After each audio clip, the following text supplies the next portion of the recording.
Hello friends, कैसे हैं आप लोग। हमारे YouTube channel study with expert में आप सभी लोगों का स्वागत है।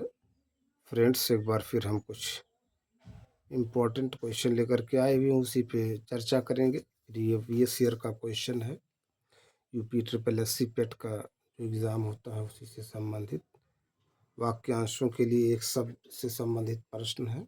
आप सभी लोग भी ज़्यादा से ज़्यादा रिवीजन कीजिए, प्रैक्टिस कीजिए और अपना नोट्स बनाइए। और हमारे YouTube channel study with expert को भी ज़्यादा से ज़्यादा लाइक कीजिए, शेयर कीजिए, सब्सक्राइब कीजिए। तो चलिए, टाइम को ना वेस्ट करते हुए टॉपिक पे आते हैं फ्रेंड्स। पहला क्वेश्चन है, अवसर के अनुरूप बदल जाने वाले को कहते हैं यथास्थितिवादी, आदर्शवादी, भाववादी, अवसरवादी। तो अवसर के अनुरूप बदल जाने वाले को अवसरवादी कहते हैं, है ना।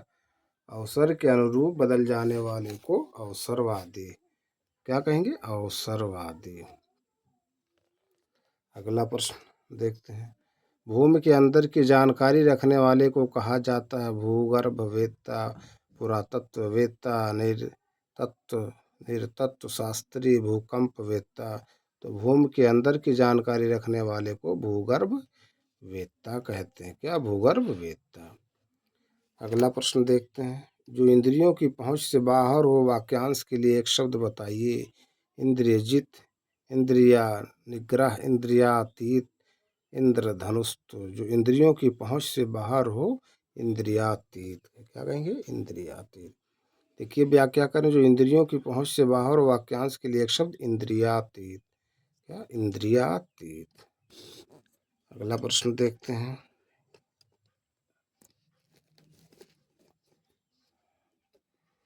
जिसे इंद्रियों से अनुभव ना किया जा सके अनेक पद के लिए एक शब्द है अतीन्द्रिय, इंद्रिय, इंद्रिय शेष, इंद्रजीत। तो जिसे इंद्रियों से अनुभव ना किया जा सके उसे अतीन्द्रिय कहते हैं। क्या? अतीन्द्रिय। व्याख्या, जिसे इंद्रियों से अनुभव ना किया जा सके अनेक पद के लिए एक शब्द अतीन्द्रिय। जिसने इंद्रियों को जीत लिया है के लिए एक शब्द इंद्रजीत, इंद्रजीत। अगला प्रश्न देखते हैं, निम्नलिखित प्रश्न में चार विकल्पों में से उस सही विकल्प का चयन करें जो वाक्यांशों के लिए एक शब्द का विकल्प है। ऐसे जो थोड़ा जानता है, जो थोड़ा जानता है, अवज्ञ, अल्प, अल्पज्ञ, सर्वज्ञ। तो जो थोड़ा जानता है उसे अल्पज्ञ कहेंगे, है ना। जो थोड़ा जानता है उसे अल्पज्ञ, जो सब कुछ जानता है सब सर्वज्ञ। व्याख्या देखिए, जो थोड़ा जानता है वाक्यांश के लिए एक शब्द अल्पज्ञ है, जो सब कुछ जानता है के लिए एक शब्द सर्वज्ञ। अगला प्रश्न, निम्नलिखित प्रश्न में चार विकल्पों में से उस सही विकल्प का चयन करें जो वाक्यांशों के लिए एक शब्द का विकल्प है। जो इस लोक की बात है, जो इस लोक की बात है, अलौकिक, स्वर्गीय, पाश्चात्य, लौकिक। जो इस लोक की बात, उसके लिए एक शब्द है, अनेक शब्दों के लिए क्या होगा? लौकिक। क्या? लौकिक। व्याख्या, जो इस लोक की बात है वाक्यांश के लिए एक शब्द है लौकिक। जो इस लोक का ना हो के लिए एक शब्द अलौकिक। इस लोक की बात है लौकिक, जो इस लोक का ना हो अलौकिक। अगला प्रश्न, सही विकल्प का चयन करें जो वाक्यांशों के लिए एक शब्द है आदि से अंत तक, आदि से अंत तक, अनादि, आद्योपांत, समकालीन, समीचीन। तो आदि से अंत तक आद्योपांत होगा, आद्योपांत। व्याख्या, आदि से अंत तक वाक्यांश के लिए एक शब्द आद्योपांत, जिसका कोई आदि, आदि या प्रारंभ ना हो के लिए अनादि, और उसी समय में होने वाला या रहने वाला के लिए समकालीन एक शब्द है ना।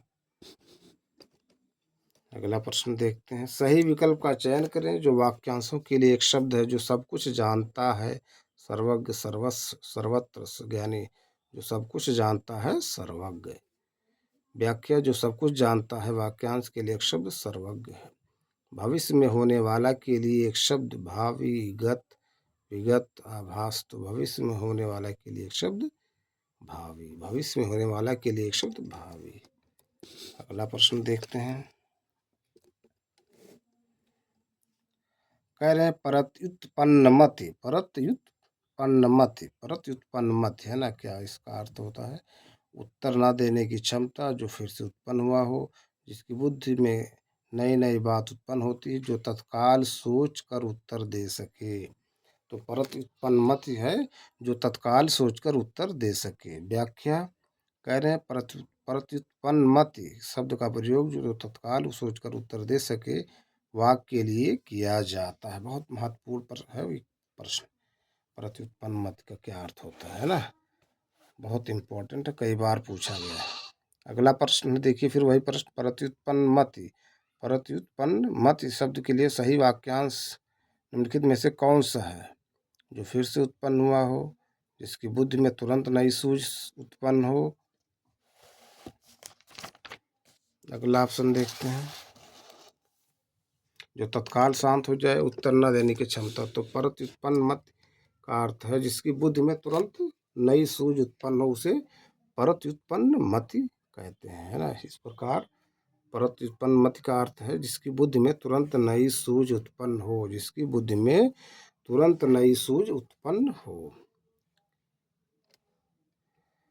अगला क्वेश्चन देखते हैं, पैसे से मनुष्य की जीवन जीने की इच्छा बलवती होती है। रेखांकित वाक्यांश के लिए एक शब्द है।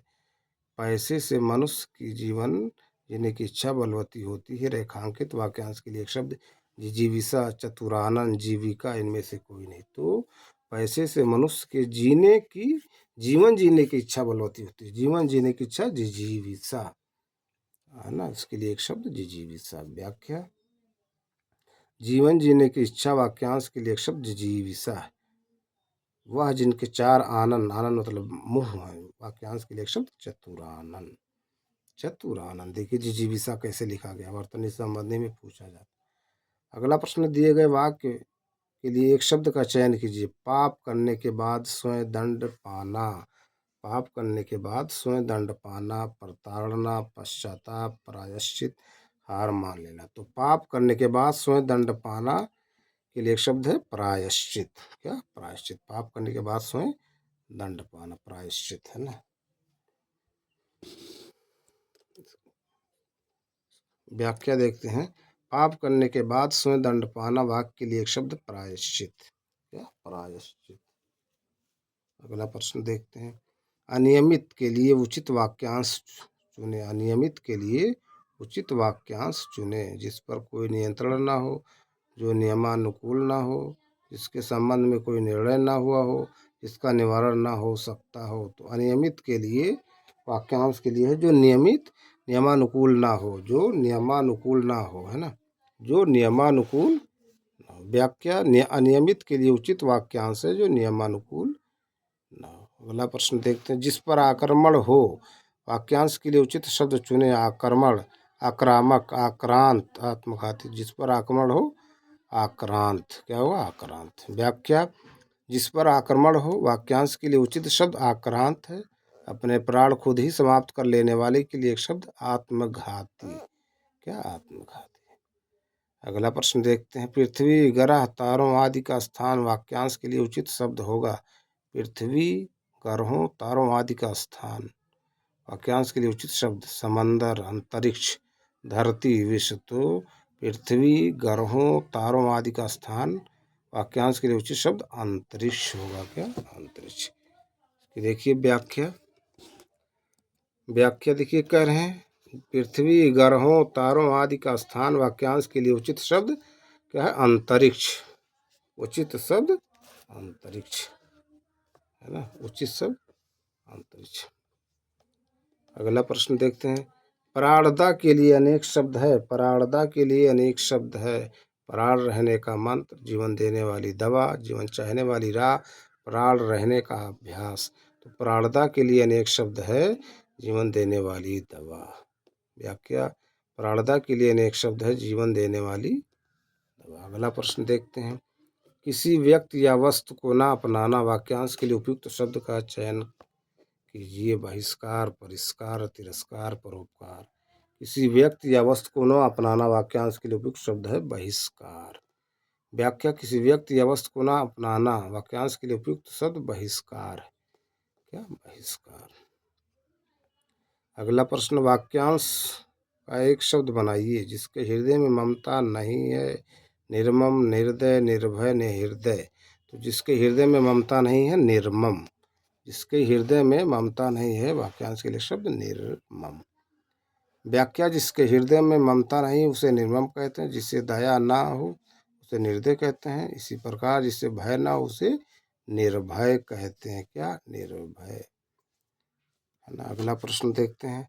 जिसकी कोई उपमा ना दी जा सके के लिए शब्द होगा, जिसकी कोई उपमा ना दी जा सके के लिए शब्द होगा अनुपम, अल्पज्ञ, ज्ञानी, अनुयायी। जिसकी कोई उपमा ना दी जा सके के लिए शब्द होगा अनुपम। क्या? अनुपम। व्याख्या देखते हैं। कह रहे हैं जिसकी कोई उपमा ना दी जा सके के लिए एक शब्द अनुपम है, जो कम जानता हो के लिए अल्पज्ञ, और किसी के पीछे पीछे चलने वाला या जो पीछे चलता हो के लिए एक शब्द अनुयायी या अनुगामी या अनुचर है। देख लीजिए, है ना। अगला प्रश्न देखते हैं। दूसरों की बातों में दखल देना का एक शब्द क्या होगा? दूसरों की बातों में दखल देना का एक शब्द क्या होगा? हस्तक्षेप, आक्षेप, दूरदर्शी, उपकारी। दूसरों की बातों में दखल देना का एक शब्द होगा हस्तक्षेप। हस्तक्षेप देख लीजिए, है ना, वर्तनी कैसे लिखा हुआ है। अगला प्रश्न देखते हैं, इसकी व्याख्या देखते हैं।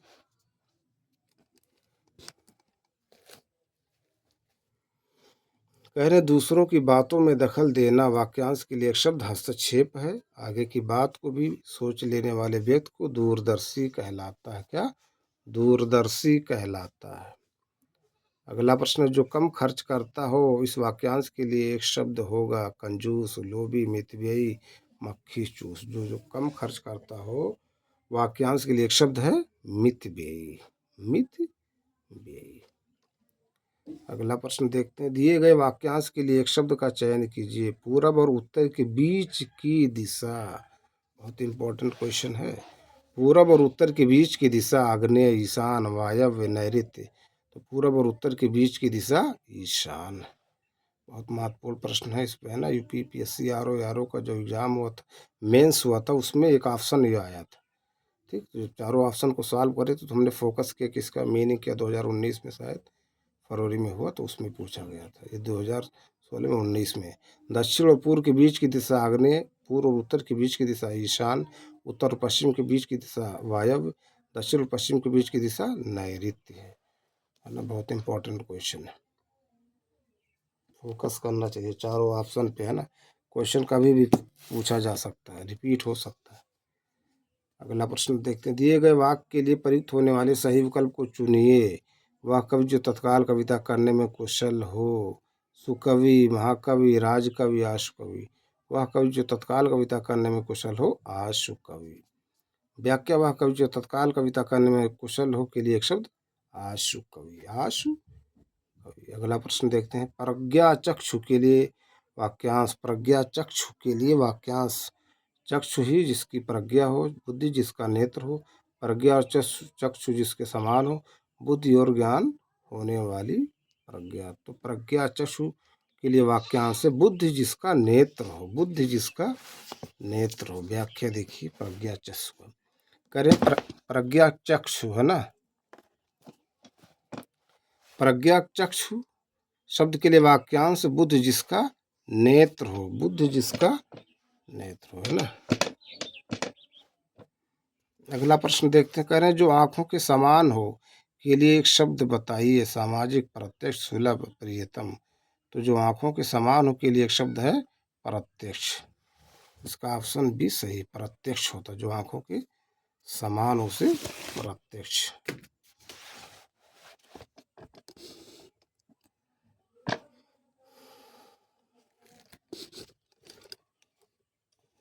तो आंखों के समान हो उसके लिए एक शब्द क्या होगा? प्रत्यक्ष। देखिए, है ना। देखिए, जो आंखों के समान हो के लिए एक शब्द है प्रत्यक्ष। व्याख्या देखिए। और प्रश्न देखते हैं। कह रहे बिना पलक झपकाए के लिए एक शब्द। बिना पलक झपकाए के लिए एक शब्द निष्पलक, निष्प्रिय, निर्निमेष, निर्विकार। तो बिना पलक झपकाए के लिए एक शब्द निर्निमेष। निर्निमेष। व्याख्या, बिना पलक झपकाए वाक्यांश के लिए एक शब्द निर्निमेष है, जिसकी कोई इच्छा इच्छा स्पृहा ना हो के लिए एक शब्द निष्क्रिय, और जिसमें कोई विकार ना हो उसके लिए निर्विकार एक शब्द निर्विकार। अगला प्रश्न देखते हैं। जिसके पार देखा जा सके वाक्यांश के लिए एक शब्द, जिसके पार देखा जा सके वाक्यांश के लिए एक शब्द, पारदर्शक, पारदर्शन, पारदर्शनीय, पारदर्शक। जिसके पार देखा जा सके वाक्यांश के लिए एक शब्द पारदर्शक। अगला प्रश्न देखिए, इसकी व्याख्या दे हुआ है। जो धरती फोड़कर जन्मता है, जो धरती फोड़कर जन्मता है के लिए एक शब्द स्वयंभू, जन्मजात, जरायुज, उद्भिज। तो जो धरती फोड़कर जन्मता है के लिए एक शब्द उद्भिज, उद्भिज। इसकी व्याख्या देखते हैं। कह रहे हैं जो धरती फोड़कर जन्मता है उद्भिज, जो स्वयं अपने आप उत्पन्न हुआ हो, स्वयंभू तथा माता के गर्भ से जन्म लेने वाला जरायुज कहलाता। क्या? जरायुज।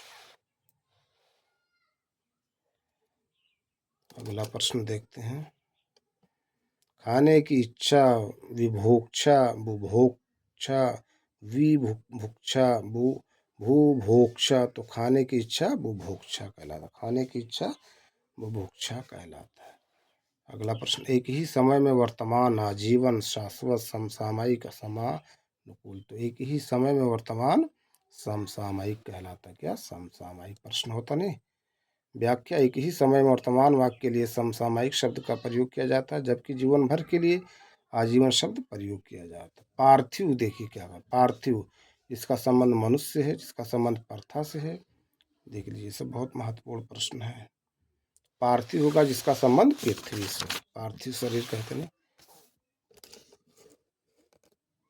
जिसका संबंध ईश्वर से, जिसका संबंध पृथ्वी से, जिसका संबंध पृथ्वी से उसे पार्थिव कहते हैं, उसे पार्थिव कहते हैं। जिसका संबंध इससे है? पृथ्वी से, है ना। अगला प्रश्न देखिए, कह रहे हैं जिनका प्रयोग निश्चित शब्द समुदाय या पूरे वाक्य का अतिरिक्त भावार्थ प्रदान करने के लिए होता उसे कहते हैं समानाधिकरण, व्यधिकरण, विस्मयादिबोधक, निपात। तो कह रहे हैं जिनका प्रयोग निश्चित शब्द समुदाय या पूरे वाक्य का अतिरिक्त भावार्थ प्रदान करने के लिए होता उसे निपात कहते हैं। बहुत महत्वपूर्ण, कई बार पूछा गया, कई बार पूछा गया है। तो फ्रेंड्स, इस वीडियो को यहीं पर एंड करते हैं। हम अपने अगले वीडियो में फिर मिलेंगे कुछ नए प्रश्न, नए टॉपिक के साथ। आप लोग ज़्यादा से ज़्यादा हमारे YouTube channel study with expert को लाइक कीजिए, शेयर कीजिए, सब्सक्राइब कीजिए, और आप लोग ज़्यादा से ज़्यादा प्रैक्टिस कीजिए, रिवीजन कीजिए। और अपना नोट्स, तो नोट्स कंपलसरी है ना, नोट्स बनाना आवश्यक है। नोट्स बनाते हैं तो आपको उसमें आइडिया होता कौन सा पॉइंट या टॉपिक हमारा वीक है, कौन सा स्ट्रांग है। अगर कोई वीक है तो उसको स्पेशल नोट्स बना के उस पर स्पेशल टाइम दीजिए, है ना। स्पेशल आधा घंटा, 1 घंटा फोकस कीजिए। किसी भी टॉपिक को या सब्जेक्ट को आप लाइटली ना लीजिए, ठीक है। अगर आप कंपटीशन को बीट करना चाहते हैं, सभी के लिए समान नंबर होता है ना, इसीलिए सभी पे समान इक्वल टाइम दीजिए, ठीक है। फिर मिलेंगे किसी और वीडियो में किसी और टॉपिक के साथ। Thank you.